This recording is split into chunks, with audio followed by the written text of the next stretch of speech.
This is Julian. This is Karyl. Welcome to the Late Night Rap. Where we get straight facts. All right. Karyl, we'll continue from where we left off in the last episode. So we're still talking about Rastafari. A lot of people who may be viewing this podcast don't know. When I first met you, you're a Rasta man. What I want to talk to you about is your personal journey as a Rasta man in Jamaica and what eventually led you to leave that faith behind. So, while getting into it, I want you to tell me about your upbringing, right? And how you first came into contact with Rasta. All right. I am the youngest of three brothers. And in that time, I was born 1965, where Jamaica was newly independent. Mm-hmm. Jamaica got independent 3 years before my birth. And at that time, Rastafari was seen as a fringe element, almost a criminal element in Jamaica. There was no acceptance among the Black people who were upwardly mobile, who were trying to improve their lot in life in the post-colonial era. Christianity was the same. So my grandparents were, on my mother's side, were Salvation Army officers. They were Christians. So my base is a Christian upbringing. Mm-hmm. And within that social construct of the people who raised me, they didn't espouse the tenets of Rastafari, you know? So they honestly didn't know. They honestly didn't know that there was probably another path to what they would call righteousness. Them are the generation where couple decades after slavery, and the colonial master thing kind of vibe. So, to be decent was to be well groomed, as them call it, well trim and shave up like how I and I stay and how and thing. And them used to, even like everybody else in a them era there, most people in a them era, used to tell them children, say, boy, them know why you Ras. It was not a good thing when somebody, it would have way that equated to like a girl get pregnant in her teenage years. No parent no really want them daughter get pregnant at that phase of them life. So it was a social stigma when all the picnic take up Rasta. Mm-hmm. Them time there. That's the era in which I grew up. Somewhere in the 70s, we live in a community of Whitehall Garden, in a called Whitehall Garden, this so, where Skill Cole did buy a house in there. And back them used to over the yard there. This is my first introduction to Rasta, because them used to tell me, say, Rasta, black heart, man. and them eat people picnic, and if you're afraid for Rasta. So when we did see them as youth, we did afraid of them, we used to run as picnic, you know.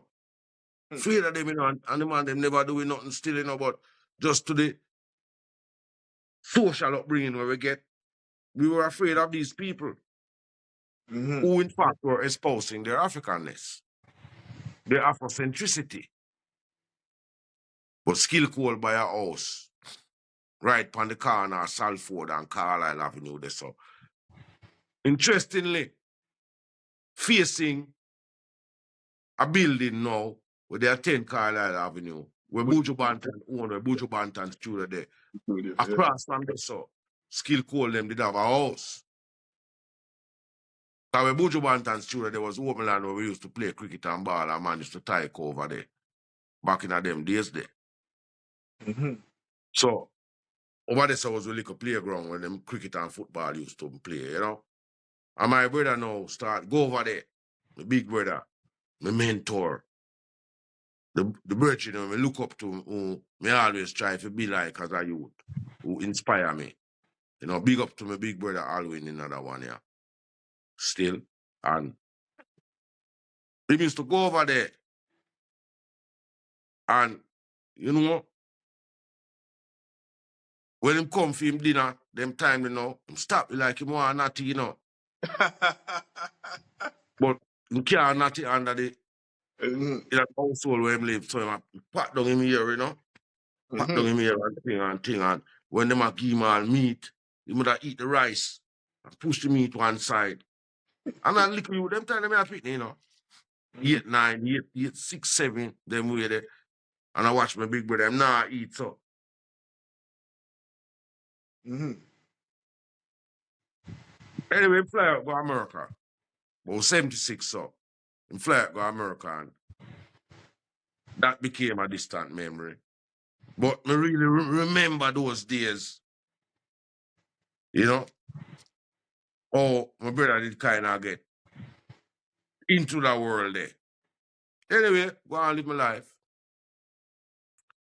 Go on live my life how them raised me and I go on take the raising and go to church and I have questions in my mind about some things when them teach me in the Bible from my youth and I ask questions and them tell me say, don't question it, is the word of God, and if you question it, you sin and this and that and you know the Christian them talk. So What kind of questions you had though about the Christian faith? you know normal question any child would have.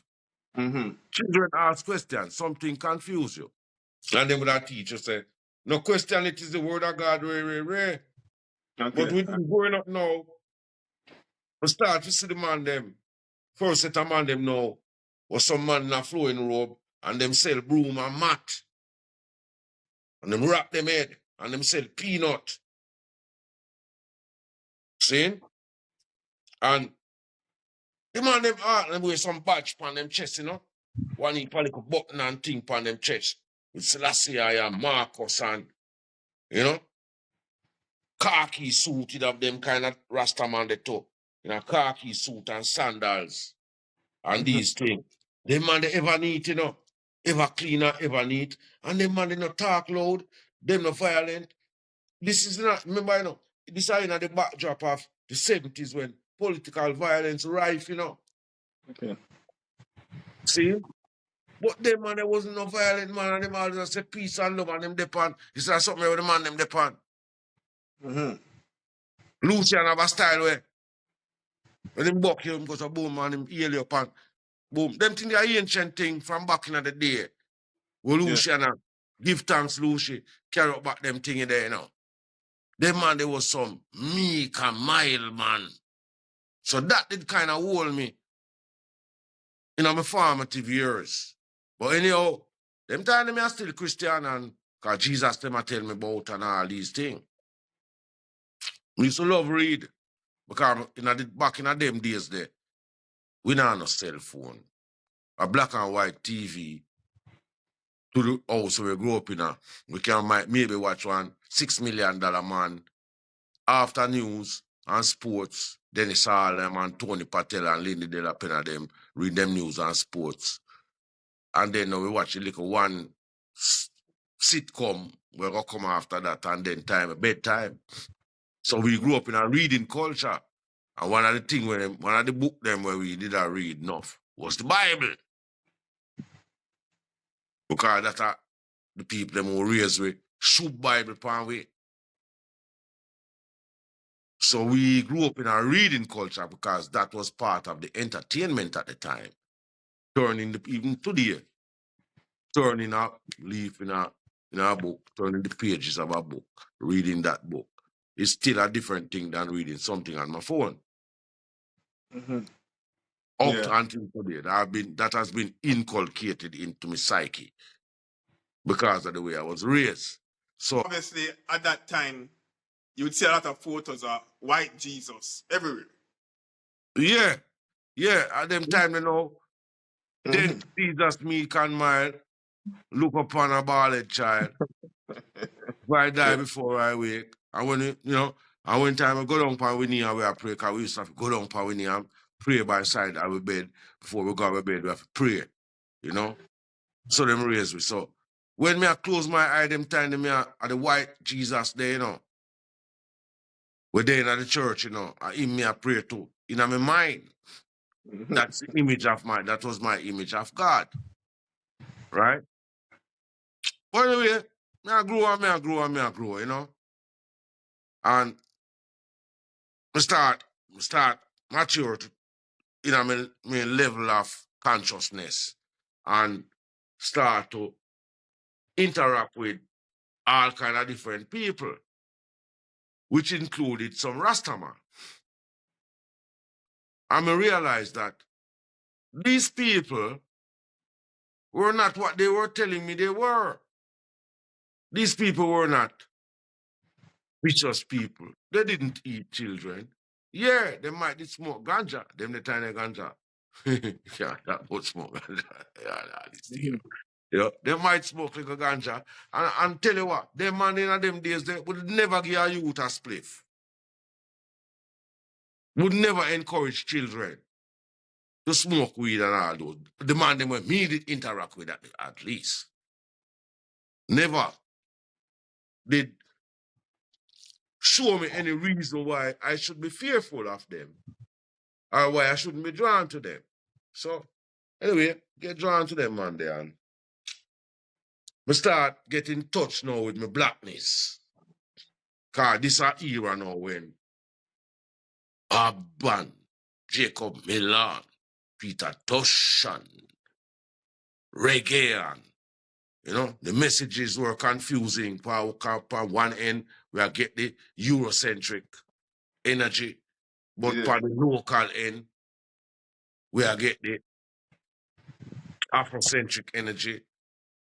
And we start to hear about Selassie, people that talk about Haile Selassie, Ray. And from them era there, still, things started to be a little bit easier on the Rasta man. So, go to school, left school in a fifth form with a couple subjects there, about 6 or so, 7 or so, I remember. And start work in our place named the Planning Institute of Jamaica, which was headed at the time by a man now, former Minister of Finance named Omar Davis. But in a little department when we used to work, then we'd call it the Annex. I have a virgin over there son now named Michael Clackin, a Rastafari, educated, highly intelligent. First Rasta me know can't play ball. But everything, every Rasta could have played football. Me did think back in the days. And Clackin now give me a book to read when name The Autobiography of His Imperial Majesty, Emperor Haile Selassie. And I read that book and I was impressed with that book. And then I start now to delve further in my Afrocentric psyche, the realm. I go down in that realm there. So, you know, we end up married to a girl and me and her, she hurt me and thing and end up leave that job there and start try to make a living by being a exotic fish, pet fish breeder.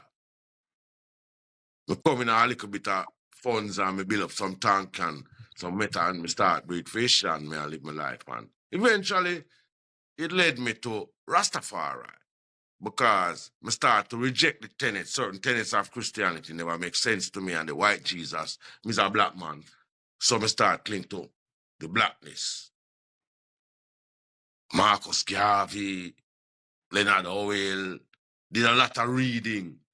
Those were my tertiary. Those were the years of my tertiary. I didn't go to university, but I think I read more books than a lot of people who went to university. The books that interested I and I, you know? Buck up in our brethren, we call him name already, we name Herbie. And you'd have some man now, him died the other day. Tell him mentor them. Our brethren, we name Garth White. Garth White went to Jamaica College with Bruce Golding and them man there. He was the first Rastafarian that gained acceptance into the University of the West Indies. Musicologist Garth White. Them man they know, did I live a life? Them time them, you know, I turn young adult, them time there. Like past voting age and them way there. And them man they really influenced me. And then buck up in a Herbie. And the way Herbie move, because there was some things about Rasta where me never like it kind of too religious to me too. So even though me did Afrocentric, me couldn't really see eye to eye with the bubble them. That true, me the man love all my pumpkin and them things and bubble them and tell me they not eat nothing of the vine and all them things there. So me never go there so. So me buck up in a Herbie. And me say, yo, you know, say, me a battle with myself at the time, you know, I was on a journey. I buck up in a Herbie and then me say, yo, me nah cut back me hair again. Me have a whole of Rasta vibes. You know? So during them time, you know, long, you know. But during them time, kind of a long journey. But during them time, you know, going up, way up in our up in the hills of St. Andrew now. You know. Go way up in the hills of St. Andrew now, in our Rasta camp now. Well, you see them man they know. Them man they know ital to the core. Them man they know have no deal with nothing for Babylon. Them Rasta, true stick. Them beat you have all, you know, you have natural jacuzzi. Mm-hmm. Water run and farm a little pool in the rock there, water. Them man they bathe upon the waterfall, way up on the hills, you know. See? Them man they bathe with Akipad. Them no use of Akipad. You know you can bathe with Akipad. And corn cob. You know that. And them man they cook them food now. Them yeah, them life, them gonna live, man. Them man they cook them food now with the rays of the sun. Mm-hmm. So them dig a hole in the earth. See them pot and do what them a do. Cause coconut tile them and they make them own coconut tile and them something there. And put the pot down on the ground, cover it and cover it with a sheet of zinc. And the heat of the sun with the zinc, cause all of we who live in Jamaica and live in a zinc roof know says zinc amplify the heat. That's why you have to have the gypsum to cool it off a little bit. The zinc amplify the heat, magnify the heat. And if you eat that, you never know say fire no go up on it. Not even fire the man them put on them food in on that day. Mm-hmm. Mm-hmm. They start book up. So within the movement, you know, start book up on all the Rastaman, R&P, my brethren, Robbie, because at the time now, you know, I was into exotic fish, nature, exotic fish. Them time them I cook pan a stove. In an ancestry backyard. Up a Dorset Avenue there. For wood fire. Where I cook every youth in my backyard, ask the youth them. Norris man can tell you. Cool, Yeah. man. Yeah, them man there. And we move on until, but you know, me dey always love reading and writing and them thing there. So me get involved now. Me start get youth, you know. One girl get pregnant for me with my first man. And I never liked the life there with me I live, because I used to sell liquor, herbs too, on the corner. And one night, I sell a man a stick of weed, and a policeman named GC Grant and him friend them see me sell the weed and make off of me, and me jump 10 fence, end up escape, and just give the weed to a brethren and say me and stop sell weed. I start work for a general in the media now named Ben Brody. They me no used to go to Ben Brody place on news and do like $1,000 a week. Me and I used to name Anthony Henry and a girl named Kadisha Needham them, and then we used to put the money together. We go around a little shop and buy a little flour and cornmeal, and me I cook the pot, a ital stew, while me there round a bend pot in the backyard and play same up on wood fire. Okay. Now, Speed. what were some of the most meaningful practices of the Rastafarian faith you embrace? Ital food. Always clean, because the rest of them, we don't know about them youth nowadays, but in my days, Rasta enough for dunce. Rasta enough for frozy.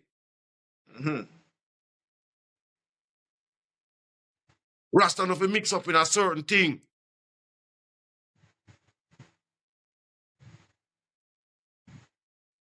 Rasta for always be the peacemaker and not the warmonger. So there were some things where we did live by, and people end up a love way and respect way. Because we never was one of them youth that was on the violent side of it. We never did our sittings violently. We always play with football, play with table tennis, breathe with little fish, smoke with little ganja and thing, love with little woman and thing. But we never was the type of youth where did I try to lead no other youth down certain part. If anything, was always the peacemaker. Okay, so for you at that time, Rasta symbolized, peace, righteousness, My life unique, and there were some events where me not gonna mention where it happened in my childhood and them thing there. So me did really dip on a journey to try to find that psychological and mental solace. And Rasta found it for me. So we did find that peace of mind in Rastafari. Yeah. We interview a virgin where there, Little Lenny. Yeah. Somehow up on the journey, me buck up in a Little Lenny. And he might not know, because I always did that right, he know that. But he might not know, say, that connection that me and him did make, they do a lot for me in terms of my psyche. Because at that time in my life, me did still dip on a journey, me did still confused as a young man, and probably did need a good brethren amongst me every day, or most of the day them. So me and him kind of connect, up to this day, him did I go through theme vibe, me did I go through mine, and we really iron sharp my iron and sponge clean it, kind of vibe. So iron did sharp my iron right there, so. So go on till, it does become the norm of my life, Me matriculate through the journalism, me left news, me go work for Sunday Herald and X News, so on and so forth till me end up the media house where me get most of the accolades, and me dead and big up to the media house there. Am I allowed to call their name? Of course you can. Big up to the Observer. Yeah, man. Big up to people who like Project the Freitas, Vernon Davidson, Pete Sankey, them people up on the news desk where them man they did accept me and never did judge me with my locks. They judge me based on my talent. And can't say, give me a fair shake, them give me a chance in a life. And we did grab it with both hands. And I can't say I wasn't persecuted in that corporate setting too much. If people did even give me a fight, it wasn't because I was a Rasta, it was because I'm a personality, me kind of outspoken and never like injustice and would have lick out on certain things. But it wasn't solely based upon me being a Rasta. But me know you want to ask me one question then now. But hold on. But before I ask that question, though, in our previous episode, you had mentioned that Rastafarians in Jamaica, are somewhat face a lot of challenges in Jamaica, right?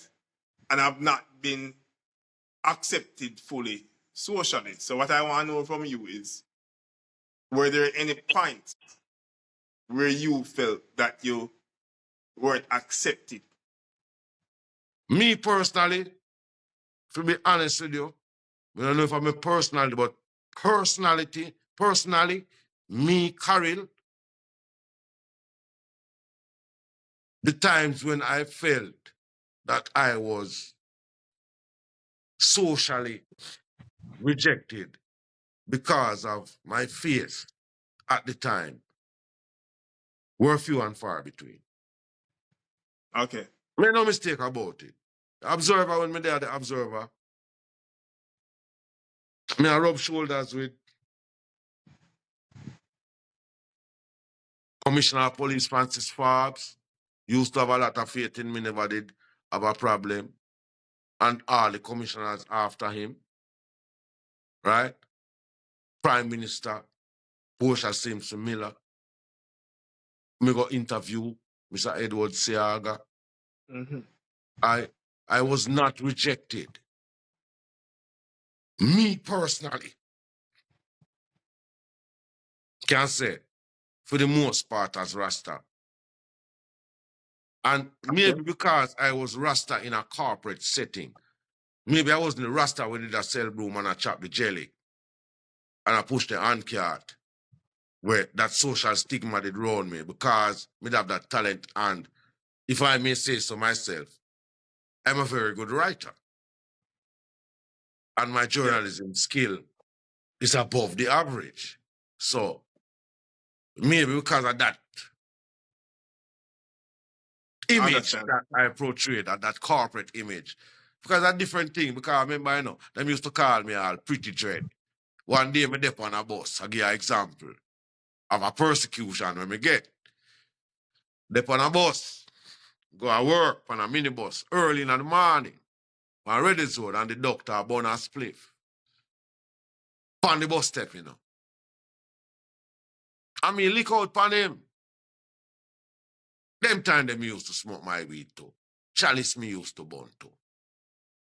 But me da burn my chalice on my yard, and then me go bathe and fresh up myself and put on my deodorant and my cologne and thing.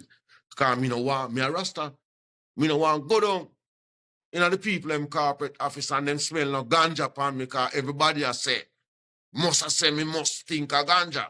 So me have to make a special effort because I'm in the corporate world, not to smell that way and then me go up on this bus and this boy I blow this spliff. And the smoke I blow back round this upon me and I stink up my clothes. So when me walk going at the people them newsroom, me stink of ganja. So me I make nice for them and say, yo my youth can't burn that man, the bus stepping up and work people are going out. I want to you man, go inside, go burn a spliff. Pretty dread. I want the boy go foreign, go this and that with white woman and ray, what the little body man dread and ray. And if me did get persecuted, I become me did stand up for certain principle. And them did feel say, as a Rasta man, me shouldn't did a fight against no weed. Mm-hmm. Me should have be the one for accept a man for burn a spliff. On the bus step. But I never in a that. I work me I go and me smell good and neat and all them thing there. Me no want smell no ganja when me walk and go sit down at the desk. Because me and you used to sit down very near in our newsroom there. So me no want Tanisha smell no ganja for me. That kind of way there. Yeah. Okay. All right. Okay. So I'm leading. what kind of question do I want to ask? I know, man. I'm leading into that though. That question that you prepared. You're prepared for me to ask. But what I want to know before I ask a question is, at what point did you begin to question certain aspects of the faith?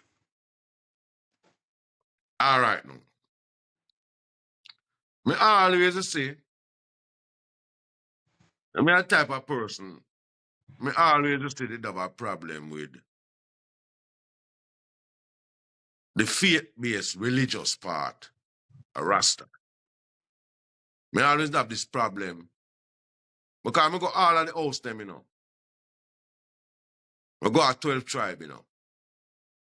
And 12 tribe, I tell you, say, greetings in the name of His Imperial Majesty, Emperor Haile Selassie I first, was this day revealed himself in the personality.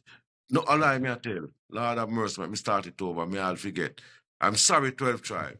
Greetings in the name of our Lord Jesus Christ. Was this day revealed himself in the personality of His Imperial Majesty, Emperor Haile Selassie I the first. I mean, have a problem with that. Come here and say, Rasta does some Afrocentric Christian. Then we go on Bingy. Down a Scots parts then. Down a Manchester, then we go a Bingy, you know. Because it's a different house of Rasta. Big, yeah. Right? And them keep the fire burning and the ray and ray. And them man, they're a little bit too crass for me too. So I couldn't really identify with that. Me and the both of them couldn't agree either with for them philosophy too. Because they might tell me about Emmanuel and Emmanuel's divinity. And Emmanuel's a man where I look man in front of me. I mean, it always have this problem still. Because I'm a youth where me kind of weird to when you're forced down a thing for me where me can't deal with. When you tell me now, say, sit Haile Selassie now. It's God. Me really battle with that. So the faith-based part of Rastafari, it always have me a question it in my head. Say Haile Selassie is giant flesh. We really have that one day, me have a problem with it. Because I'm really not a religious man, you know. I'm really spiritual. Really, from me a youth I grew up, me not really like the keep in line with the strictures of your religion. And when somebody I tell me, say, yes, I saw it go. I mean, I really have no empirical or imperious evidence. Say that is so. So, within maturity, spiritual maturity, we start move away from the faith-based aspect of Rasta and start deal with the spiritual aspect of Rasta and the levity of Rasta. Things when we know to be, things that tangible, when we know to be true, we hold on to. But the mystique part of it and the mumbo jumbo part of it, as a man I read enough, it kind of did get a little weird with me. All right. At some point during the mid 2010s, I don't know what the word you call it, right? All right. I was on an overseas assignment. I think I was either in Grenada or Bahamas. I can't remember.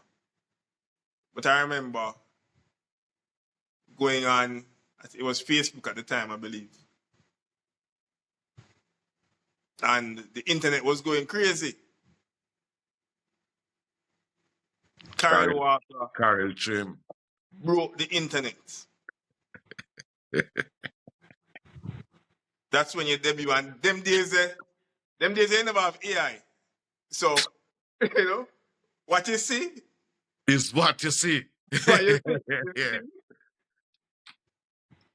Walk us through that moment when you decided to leave Rastafari. All right. If me, you see, if me can just tell you, say, me just get up one day and just call my neighbor Sandy and tell her, say, Sandy, remember when me just did start locks, I did help twist it up a little bit. So you are the one who cut off them locks here for me. And me can just tell you, say, me just get up one morning. But it was You just get up so you get up so the night before. I could have given you that simple answer. Oh, I got you. Okay. But I'm not going to give you that simple answer. Mm-hmm. All right, now, within my professional life, right? Because while me used to take a drink here and there back in the day, I wasn't really a functioning alcoholic.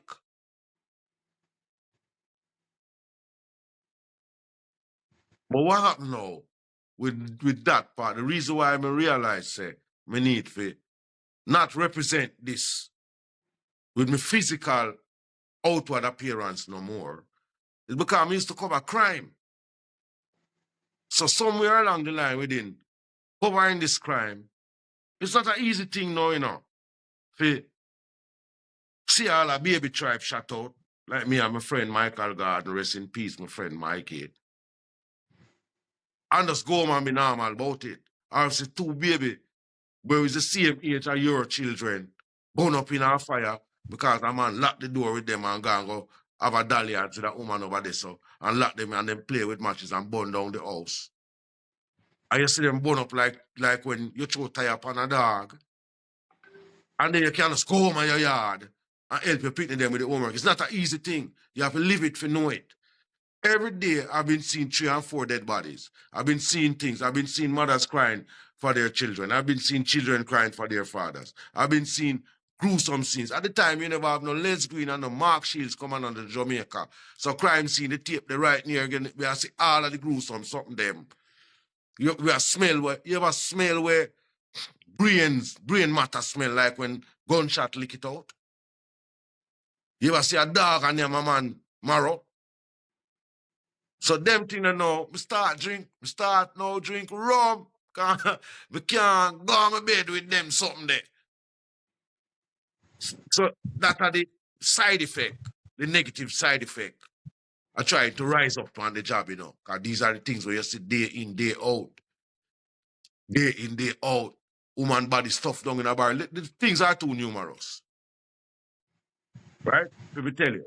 But it led to me now seeking a psychological outlet. And then Michael was the perfect file for that because he was a man did that drink. I mean, and him used to do and he was a man where they like fame, nectar of the gods. Mm-hmm.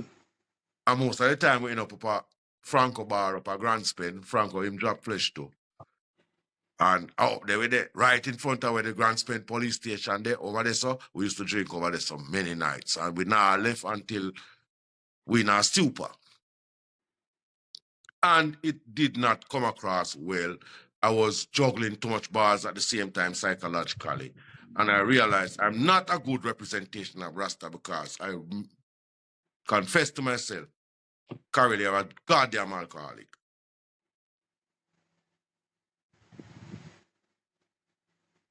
And that, one night I go in, I drink, and I just tell myself, say, yo, I can't do this, you know, I lead a double life, you know.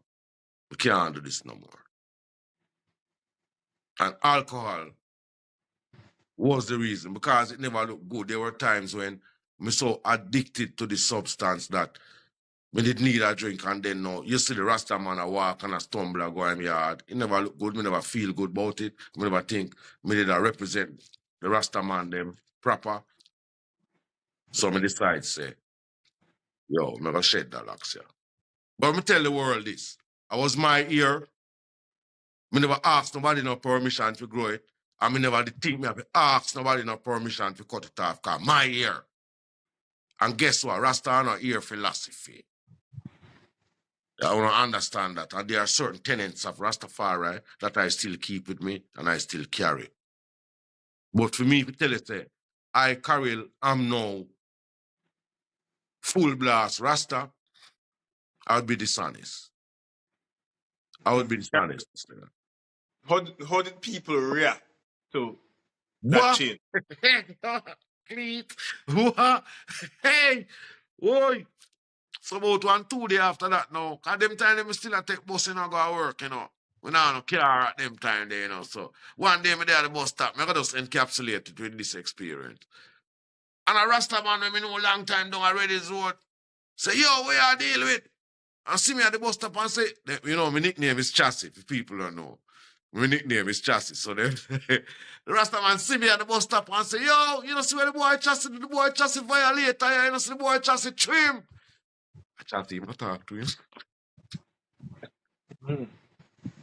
Or I can remember the morning I walked, I took out my locks on a Monday morning. And at the Observer, we had a Monday morning editorial meeting. And I walked into the editorial meeting without my locks. I deliberately came late to make a grand entrance. And it's like the meeting stop. Where they see me walking on my trim. Vernon Davidson, my general, my boss, Pete, Carl Angel, the man, them just look something like them. I say, wait, me hide them a trick me. I say, but because we in the meeting now, them can't ask me nothing until the meeting done. And then I say, well, I go and say, them not asking no permission to go here, so when me asking the permission now, make any explanation for him. Am I here now? And then eventually it just blow over. It just blow over. Am I here? Me trim if I want. Me not make no excuse for that. You know? And my life. So And who not like it, bite it. There is no feeling of loss. Yes, you know? yes. You hear is an extension. It was a joy to have worn locks. That part of my life I will never forget. It still shaped the way I speak, the way I look, certain things I do, because certain tenets of the faith and the movement and the liberty, I still maintain that. Okay. But I'm not a religious man, Bridget. As hard as me did that try, me was a faith. Me can't tell a man say, me can't subscribe to the things that Haile Selassie is God in flesh and them thing them. Me really can't tell a man say, me can honestly look in the air and tell you say, me really believe it, you know? Me not really believe that part there, it. You know them way there? But me really like the cuisine, the natural, ital liberty, what Rasta represent, the Afrocentricity, the reggae part of it, you know, all them other part that we can deal with, but we couldn't see eye to eye with the